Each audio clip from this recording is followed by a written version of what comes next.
Cet été, je vous propose de retrouver quelques-unes des meilleures interviews de Monde Numérique. Innovateurs, experts, observateurs, ils ou elles partagent leurs projets, leurs visions, leurs analyses. Tendez l'oreille, vous ne le regretterez pas. Monde Numérique. Est-ce que la synthèse vocale peut se faire en même temps que le texte arrive? Imaginons que le texte arrive il sorte d'un LLM, justement, qui peut cracher le texte assez vite. Est-ce que la synthèse peut se faire à la volée? La réponse est oui, nous le faisons à la volée. Et c'est ça qui nous a permis de faire une autre IA vocale conversationnelle qui s'appelle Unmute, où il y a au milieu un modèle textuel, et la réponse du modèle textuel, elle est à la volée, instantanément, en temps réel, transformée en voix.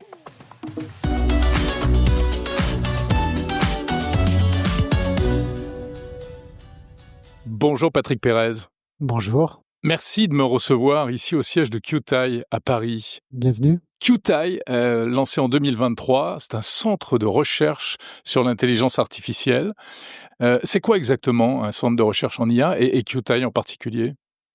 Alors oui, c'est un laboratoire tout simplement de recherche, mais qui a un certain nombre de caractéristiques qui le rendent assez unique en Europe au moins. C'est d'être à but non lucratif. Il a été fondé grâce à du mécénat privé. Xavier Niel, Rodolphe Saadé... Et Eric Schmidt. Et Eric Schmidt, ancien CEO de Google. Absolument.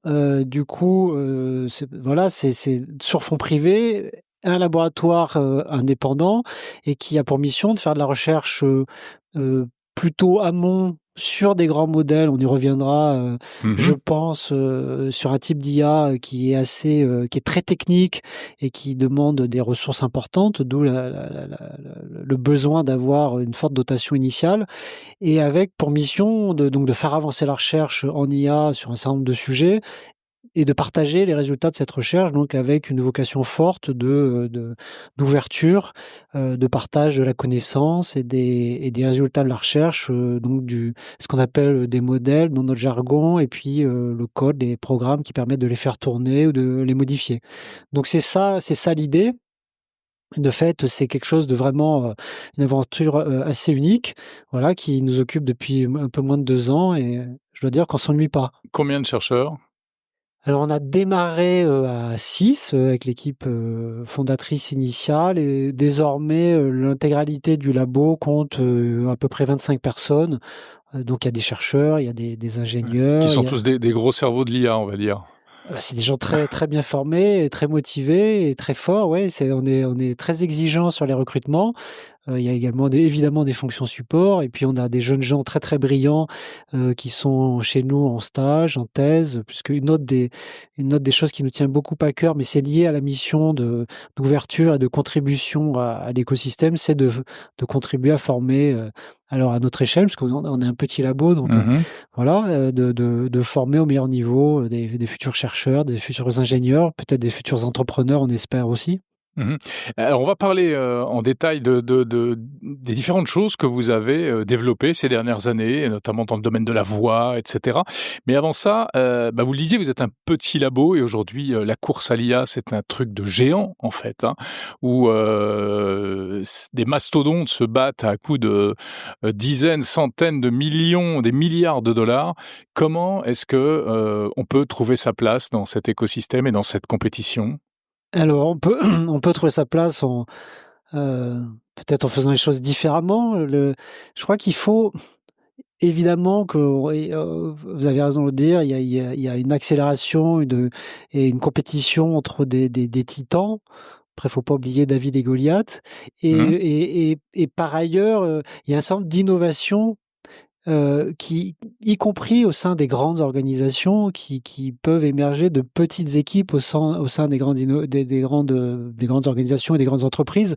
Il faut faire aussi attention quand on parle de l'IA, qui est à la fois une industrie un ensemble de technologies et aussi un domaine scientifique à faire la part des choses entre ce qui est consacré à la recherche et ce qui est consacré au produit. Oui, voilà, tout à fait. Et vous ne faites pas de produits. Ah ben nous, on fait pas de produits, on est entièrement consacré sur la recherche, c'est-à-dire que on fait avancer la connaissance en développant et en expérimentant des prototypes, Mmh. et ceux qui sont concluants, on les partage, mais on n'opère pas, on déploie pas de produits ou Ouais, de services. vous n'allez pas lancer un ChatGPT ou un Lusha Non, disponible pour c'est tout le pas du monde. tout notre, c'est pas pas votre du tout mission. notre vocation.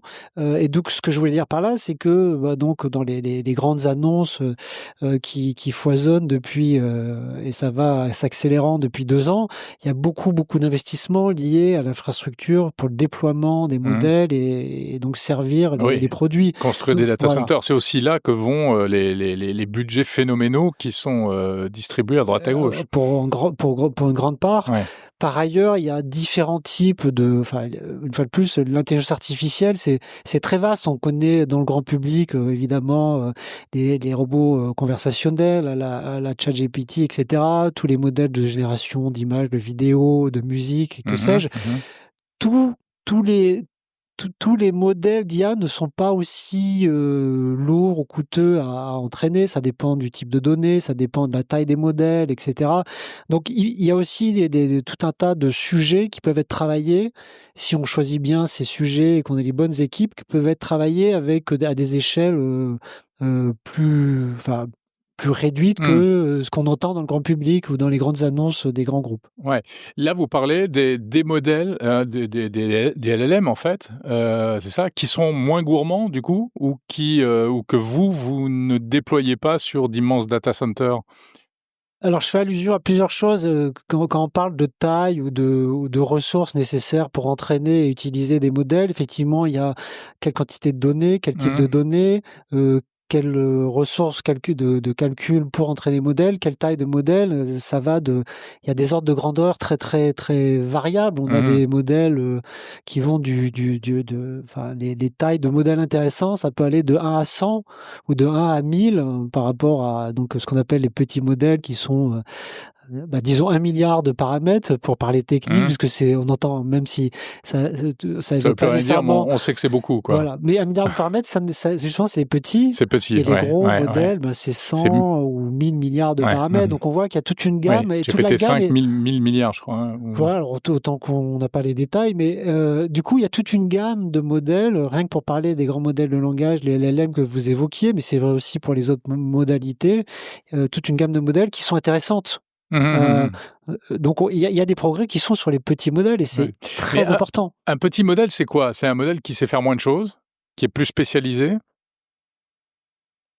Alors ça peut être, il y a des petits modèles qui sont tout à fait généralistes, mais ils sont effectivement, sans doute moins performants, sur, le spectre complet, des tâches, d'un modèle généraliste, mais qui peut effectivement ensuite être spécialisé.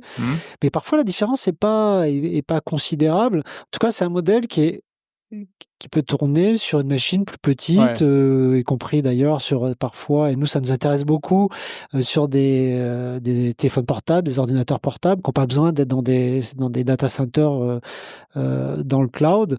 Mais donc, ils vont être plus spécialisés sur une tâche, je sais pas, ça va être un modèle qui sera utilisé dans une usine, dans une voiture, Ça fait partie, mais une fois de plus, il y a des cas d'usage qui effectivement, vraiment les modèles les plus polyvalents et au meilleur niveau, en étant complètement polyvalents, ils sont en général très gros. Mais ce qu'on a découvert aussi, chemin faisant en recherche, c'est que on peut comprimer des très gros modèles, Ah ouais. soit en les simplifiant, sans changer leur nombre de paramètres, ou ce fameux nombre de milliards de poids, ou bien on peut partir d'un gros modèle et l'infuser, ce qu'on appelle le distiller, dans un petit modèle. C'est-à-dire que le gros modèle permet d'entraîner un petit modèle qui sera de bonne facture. C'est un peu ce qu'ont fait les Chinois avec DeepSeek? C'est ce que fait tout le monde, en fait. Tout le monde? Tout le monde, cette technique d'apprentissage. Alors vous, qu'est-ce que vous faites? Donc il y avait eu au début Moshi, hein, c'était votre premier modèle, qui était vocal, qui avait une brique de reconnaissance et de conversation vocale et qui avait une particularité, je me souviens de la démonstration, je ne sais pas s'il est encore comme ça aujourd'hui, mais qui comprend très très vite, qui répond très très vite, parfois avant même qu'on ait fini sa phrase. I'm going to climb Mount Everest next month, and Okay, I wanted. that's incredible. What kind of gear do you need to bring? Can you tell me a bit about how to prepare Sure. myself? First, make sure your body is in shape because you'll be climbing for a long time. Yeah, that's true. What else? Also, make sure you have the right shoes. Yeah, You don't want to be hiking in sandals. that's right. Sinon, qu'est-ce qui s'est passé depuis 2023 Alors, à part Moshi? alors, Où en est Moshi? Et puis, Moshi quoi nous a d'autre? pas mal occupé la première année. Donc, juste pour revenir, ce que c'était Moshi qu'on a dévoilé en juillet 24 et ensuite open sourcé dans les semaines et les mois qu'on suivi. Donc, c'est un modèle conversationnel vocal, sans tour de parole imposé, qui est vraiment une caractéristique très très importante s'agissant de la communication orale avec une machine. Et donc, c'est un modèle effectivement qui peut couper en général à bon escient la parole à l'utilisateur. Et ça peut sembler anodin ou amusant. En fait, c'est capital dans le naturel de l'interaction vocale. Et quand nous on s'intéressait à cette question, c'était vraiment il y avait une barrière technologique là-dessus. Et c'est pas uniquement Que vous avez brisé. qu'on a tout à fait brisé. Donc c'était une première mondiale, ce qu'on a fait et qu'on a open sourcé. Mais c'est également pour obtenir ce résultat-là, on a dû travailler d'une façon différente de ce qui se faisait à ce moment-là, l'IA vocale, c'est-à-dire de ne pas passer par une transcription textuelle de la parole de l'utilisateur. Et ça, c'est très important. D'abord, ça permet d'aller plus vite. C'est pour ça que ça va plus vite. C'est plus fluide, ça permet donc des interactions et même des superpositions entre les paroles de l'utilisateur et de la machine, mais ça permet aussi de ne pas perdre de façon définitive un certain nombre d'informations qui sont contenues dans la parole. Justement, ce qui fait la richesse de l'interaction vocale, comme nous sommes en train de le faire à cet instant, c'est le timbre de la voix, c'est l'émotion, c'est l'accent éventuellement, c'est plein de choses. Mais par exemple, si je dis quelques mots, vous arrêtez pas forcément de parler. Si, là, vous avez arrêté.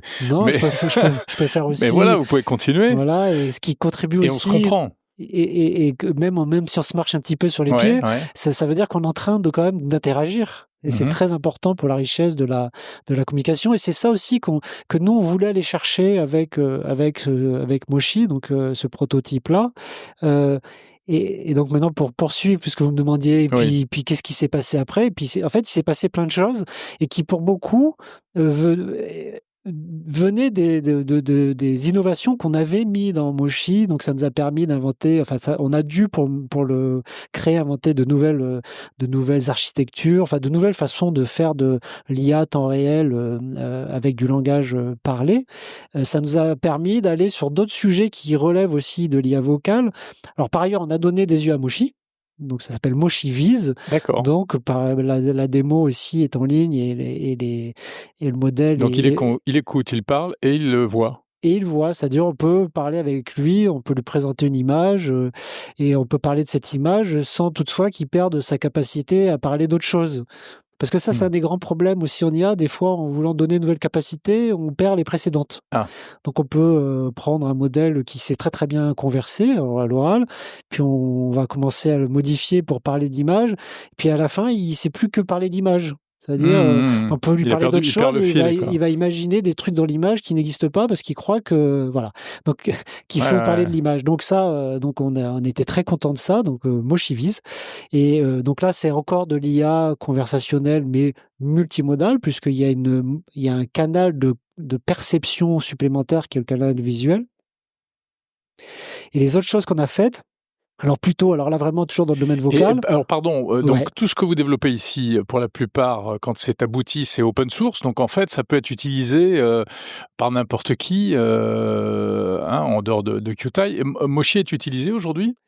Alors Moshi dans des applications. Alors Moshi n'est pas qu'on sache en tant que tel. Il a été quand même téléchargé sur le modèle plusieurs millions de fois, ce qui est quand même pas mal, mais c'est bien que vous me posiez la question parce que au cœur de Moshi, il y a une brique particulièrement importante qui nous a permis de créer ce modèle qu'on appelle le codec audio, qui est donc c'est aussi un modèle d'intelligence artificielle, mais dont la fonction c'est de transformer le flux audio, qui est un signal audio en fait, en quelque chose En de numérique. numérique, mais beaucoup plus compact Ouais. et complètement adapté au traitement par un réseau de neurones. Vous avez inventé le MP3 de l'IA, en fait. Ah, c'est pas mal ça. Hein? Tiens, je vais penser à. Mais en tout cas, cette brique-là. Ça rejoint la notion de compression que vous Ben évoquiez oui, tout à l'heure. mais de compression, c'est pas uniquement une compression qui préserve évidemment la qualité audio, mais aussi ce qui a été dit. Et pour qu'ensuite l'IA vienne par-dessus pouvoir comprendre et répondre, etc. Et cette brique-là, qu'on a aussi open sourcée en tant que telle, donc elle fait partie intégrante de Moshi, mais elle peut être aussi utilisée de façon isolée pour tout un tas d'autres choses en IA vocale. Elle a été téléchargée plus de 12 millions de fois et on sait qu'elle est très utilisée par beaucoup de gens. Mais vous savez pas comment ni pourquoi? Parfois, quand les gens prennent la peine de le citer, on a les informations et elle a été utilisée par exemple pour une IA vocale qui a aussi fait parler d'elle, qui s'appelle Sésame. Et on sait qu'au moins la brique le codec audio dont je parlais, qui est une partie intégrante de Moshi, a été utilisée pour ça. Donc oui, c'est ça justement, c'est ça la finalité de l'open source, c'est que d'autres s'en saisissent, construisent dessus, ce qui veut dire que ce qu'on fait a un impact. Et là, vous touchez pas d'argent là-dessus. Enfin, non, ben oui, la question est évidemment bonne et importante. C'est une de nos missions, c'est de contribuer à l'écosystème, mais pas que français, européen. Donc, c'est une communauté internationale et de faciliter la réutilisation de ce qu'on fait. Donc ça c'est vraiment quelque chose d'important. Et finalement, on revient au début de notre entretien, qui est la question du financement, etc. Finalement, ça ne peut marcher qu'avec du mécénat, Kyotai, aujourd'hui? Alors, c'est évidemment, d'abord, c'est ce qui a permis la création du labo il y a un peu moins de 2 ans. Donc le mécénat à cette échelle-là permet de faire des merveilles. Donc, c'est important de le dire. Donc, on croit très fort au fait que ça puisse intéresser d'autres mécènes potentiels. C'est vraiment une chose importante et il y a d'ailleurs aux États-Unis pour le coup aussi des labos, au moins un que nous on suit de près, qui fait des très belles choses en IA et qui est entièrement basé sur le mécénat. Mais ça peut se compléter avec d'autres choses. Enfin, la question que vous posiez sur, vous avez partagé cette brique techno qui semble plaire à beaucoup et que beaucoup utilisent, y compris évidemment dans des choses commerciales. La question pour nous se pose de façon légitime dans certains cas et à travers en particulier quelques partenariats bien choisis et stratégiques, d'avoir des collaborations plus qui soient sur une base commerciale, et ça reste très important, sans nous éloigner de ce qui est et restera notre mission, qui est de faire avancer la recherche de façon ouverte. Mais c'est pas incompatible avec le fait d'avoir des activités secondaires qui permettent effectivement de récupérer une partie de la valeur et qui permettent surtout de continuer d'étendre, etc. Bien sûr. Donc Moshi. Oui, on s'est arrêté là dans le. On s'est arrêté. Oui, voilà, on est moins cohérent que l'IA, mais c'est bien aussi parce que c'est tellement lié en plus, l'aspect technologique, l'aspect financier et autres aujourd'hui. Bien sûr. Et donc à part Moshi. Donc ce que je disais, c'est que des travaux qui ont permis Moshi ont émergé d'autres travaux de recherche autour de l'IA vocale. Donc je vais en mentionner au moins quelques-uns. J'allais dire au moins 2, en fait plus que 2. Au début de l'année de cette année, au sommet de l'IA, je pense que c'était en février. En février, tout à fait. On a eu le plaisir et le stress de révéler dans la nef du Grand Palais un nouveau projet qui s'appelle Hibiki, et qui est un modèle de traduction simultanée en temps réel, donc comme ferait un interprète humain. Et qui en plus est fidèle à la voix de la personne qui parle et pour la version la plus compacte, peut tourner sur un téléphone portable. Donc, véritable doublage? Vous parlez de traduction C'est simultanée? vraiment c'est comme à la radio, quand, dont je suis grand fan, quand quelqu'un parle en anglais, il y a aussi, Ouais, il y a quelqu'un alors il y a qui... deux versions. Soit on attend que la personne invitée finisse sa phrase Mhm. et l'interprète qui prend des notes va traduire, le traducteur traduit, ou bien il y a la version alors, qui est moins évidente à écouter, où c'est en même temps, En même temps. mais qui est typiquement ce qui se passe dans des congrès internationaux, Ouais, bien des sûr. choses comme ça. Mhm, mhm. Donc c'est ce type de fonction, mais à la portée de tout le monde. C'est-à-dire, on parle D'accord. d'un téléphone portable. Pour ceux qui s'intéressent, il y a des démos, enfin il y a des vidéos accessibles depuis notre site. On parle en français et le modèle, on est en train de parler, commence à traduire en anglais, avec une voix qui ressemble à celle de l'utilisateur, avec un délai qui fluctue en fonction du contenu. Ce qui est vraiment une des problématiques de la traduction simultanée, c'est que des fois, il faut attendre un peu pour poursuivre la traduction parce qu'il n'y a pas assez d'informations, etc. Ouais. Donc, il y a une des choses qu'on a dû aussi développer. Et on peut l'utiliser, ça? Enfin, le modèle tout le monde peut... Les modèles sont disponibles. Ouais, Alors, c'est un proto de recherche. C'est ça. Il n'y a pas une appli sur les stores Non. prête à l'emploi. Non. Alors, autant vous dire que quand on a montré ça et open sourcé, on a eu beaucoup de sollicitations de ce type-là. Où est l'appli? Donc, non, en revanche, ça montre que la techno est là, on l'a créée, et elle ne demande plus qu'à être productisée, ce qui veut dire effectivement étendre les langues.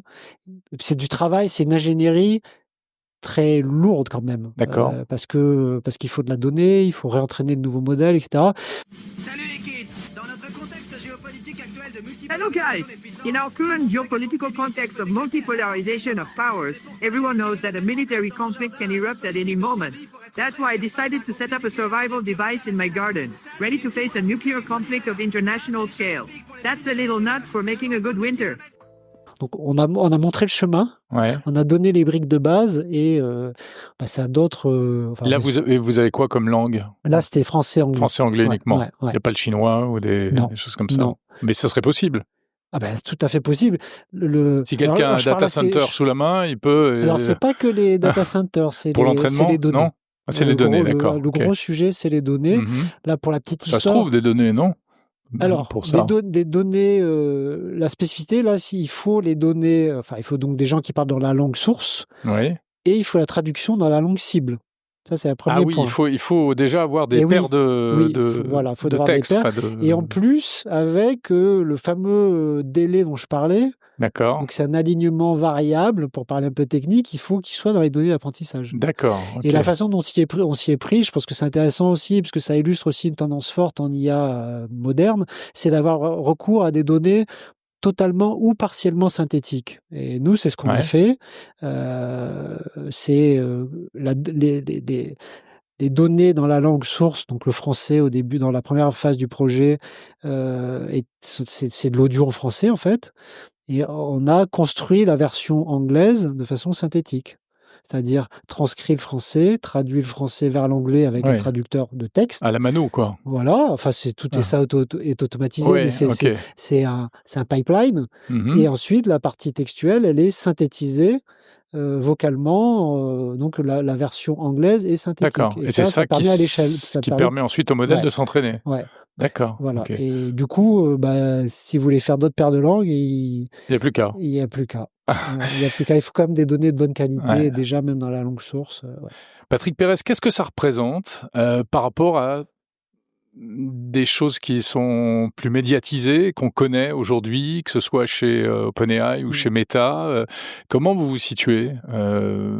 Vous avez craqué des trucs qui n'ont pas craqué? Vous êtes derrière? Vous êtes devant? Vous êtes au même niveau? Alors, on a clairement fait des choses que d'autres n'avaient pas fait avant nous. Les deux dont on vient de parler, c'est le cas. C'est-à-dire Moshi et Ibiki, c'est des premières mondiales. Alors, dans le cas d'Ibiki, ce qui le rend particulièrement innovant, il y a quelques groupes, pas beaucoup, qui travaillent sur le sujet, parce qu'en plus, ça tournait sur un téléphone portable Ah ouais. en février de cette année. Ouais. Donc ça c'est vraiment quelque chose de très très dont on est très très fier. Mais par exemple, Meta qui annonce son système de traduction dans les lunettes, Ouais. il tournera pas à 100% dans les lunettes. Alors moi j'ai pas les détails techniques, mais j'y ouais. crois. Je pense qu'il pense non, pas. en fait, ça passe par le smartphone et le smartphone lui-même a besoin du data center derrière. Donc ça fait c'est pour ça que ça marche une fois sur deux. D'ailleurs. Voilà. Après, votre question, elle est compliquée parce que Elle est vache. Elle est vache par ailleurs, mais parce que on est sur enfin tous ces sujets-là sont évidemment des sujets très importants sur lesquels il y a pas mal d'acteurs. Ouais.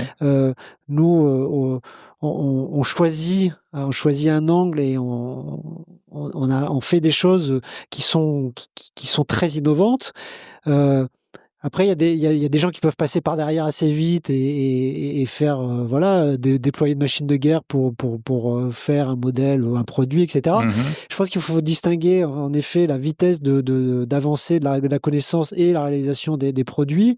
Et par ailleurs, il y a une difficulté, mais qui est vraie pour toute la communauté scientifique en IA, même pas que, mais déjà au niveau des chercheurs, c'est comment on compare les choses. Donc dire qui est devant, qui est derrière. En comparant des choses qui sont comparables, les tailles de modèles, est-ce que ça tourne en local, pas en local.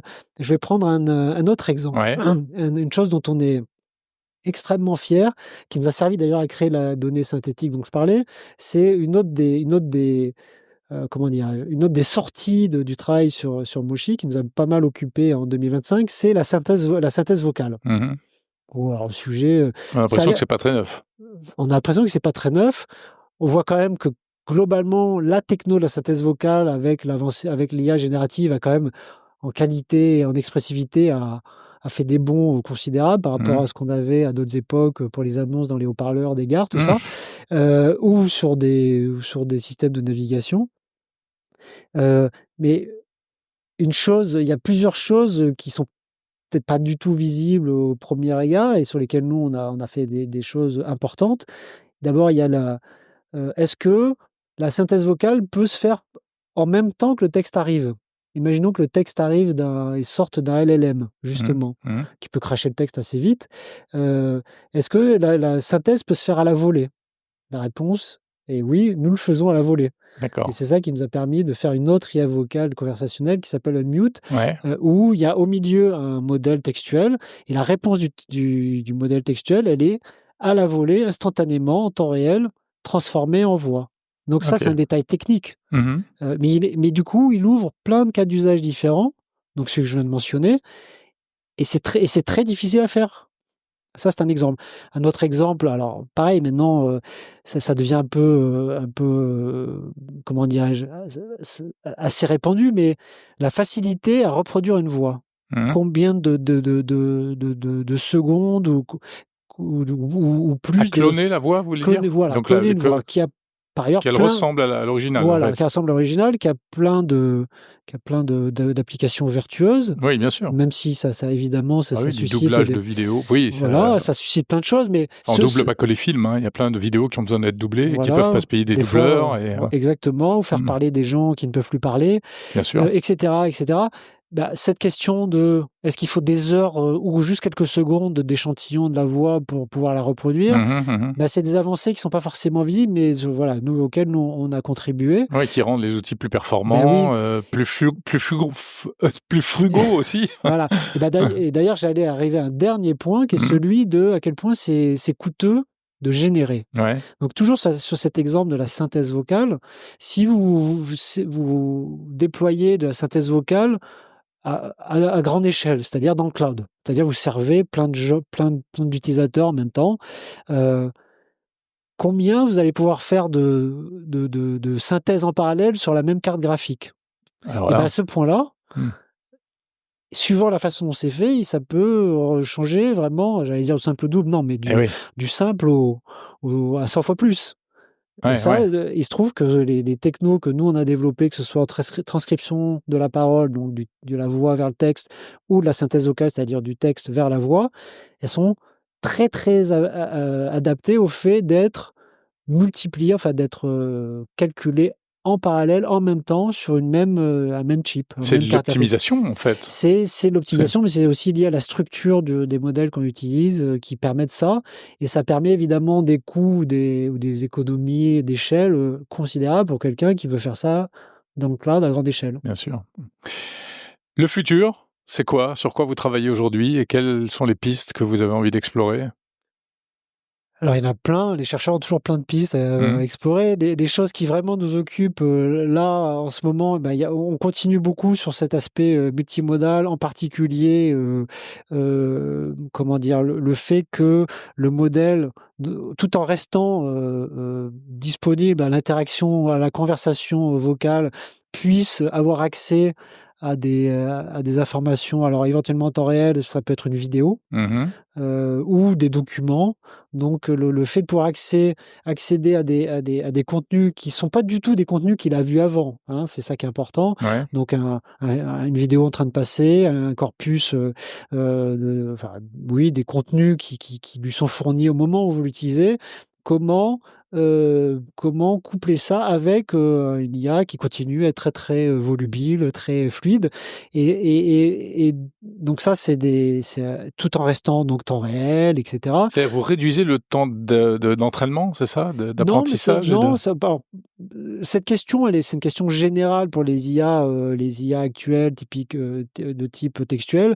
Comment, s'en servir pour, aller chercher l'information sur des documents soit qui n'existaient pas au moment où l'IA était entraînée ou D'accord. simplement qui sont pas accessibles depuis le web, pour, ça c'est vraiment un des grands cas d'usage des IA actuelles, textuelles dans les grandes organisations, les entreprises et cetera. Mais c'est maintenant si vous imaginez ça en multipliant les modalités, c'est-à-dire que les informations auxquelles vous voulez accéder, c'est pas que du texte, mais c'est du texte, des images, des vidéos, de l'audio et Mmh. qu'en plus vous voulez interagir pas que par le texte, mais aussi par la voix, bah là, du coup, vous vous retrouvez avec un objet d'une fluidité et d'une utilité très grande et quand on en parle avec, avec des gens du monde des médias, des Mmh. journalistes, et cetera, c'est des choses qui les font rêver Ouais, parce ouais. que Bien sûr, vraiment on ça. imagine tout de suite qu'il y a des applications, formidables. D'ailleurs, vous avez développé, enfin, vous avez un outil qui est utilisé par un média, hein, Alors en effet, ce qui a été annoncé, récemment, c'est, par le journal, La La Provence, Provence. Mmh. donc qui fait partie du groupe CMA Média. C'est donc sur leur site et leur Mmh. application, je pense, donc C'est logique, c'est un de vos mécènes, finalement. bah, C'est nous oui. sommes nous sommes proches en effet, mais en utilisant des briques qui par ailleurs sont open source. Oui, donc En fait n'importe qui pourrait s'en servir. Absolument, Mmh. donc on a travaillé avec eux dans cette collaboration, très intéressante, visant à rendre, accessible, sous un format audio vraiment adapté, des contenus, écrits, donc du journal D'accord. et heu et donc là, donc on revient aux histoires de synthèse vocale expressive. C'est pas évident de rendre, intéressant, la lecture à haute voix Oui, d'un article, hein. parce que les systèmes de synthèse vocale aujourd'hui, sont un peu soporifiques, hein, Alors d'une part et d'autre part par le texte parce que le texte lui-même, il n'est pas nécessairement prévu pour ça, donc il ouais. faut aussi le modifier, ce qui a été, Donc c'est pas du mot à mot, en fait. non, Il alors la va partie, changement du texte, c'est pas quelque chose qu'on a fait nous. Nous, on s'est Mmh. occupé c'était une collaboration avec Mistral. OK. Nous, on s'est occupé de la partie synthèse vocale, mais ça donne une idée, quand même je pense, de comment, en mettant ensemble des modèles de différentes modalités, le texte, le son, et cetera, bah, ça permet d'accéder, de façon plus facile, plus inclusive aussi quand même, Mmh. à des contenus de qualité et aussi à redonner la valeur à des contenus qui préexistent déjà et que ça permet de Ouais. le remettre en valeur, en fait. Donc ça, c'est Donc en vraiment fait, très chouette. juste encore un mot sur ce produit-là. Il lit l'article, mais comme un humain le lirait. C'est-à-dire par exemple, il va laisser tomber les mots pas importants, enfin les éléments Il est de plus ramassé, plus ouais. incisif et l'étape d'après, c'est quoi? Bah, c'est que ça soit interactif. Mmh. Qu'on puisse lui poser des questions. L'arrêter en Eh chrono. Voilà, oui, donc génial. j'en dirai pas plus. Ah là là. Bon, bah, il faudra que je revienne alors. Merci beaucoup Patrick Pérez. Mais avec plaisir.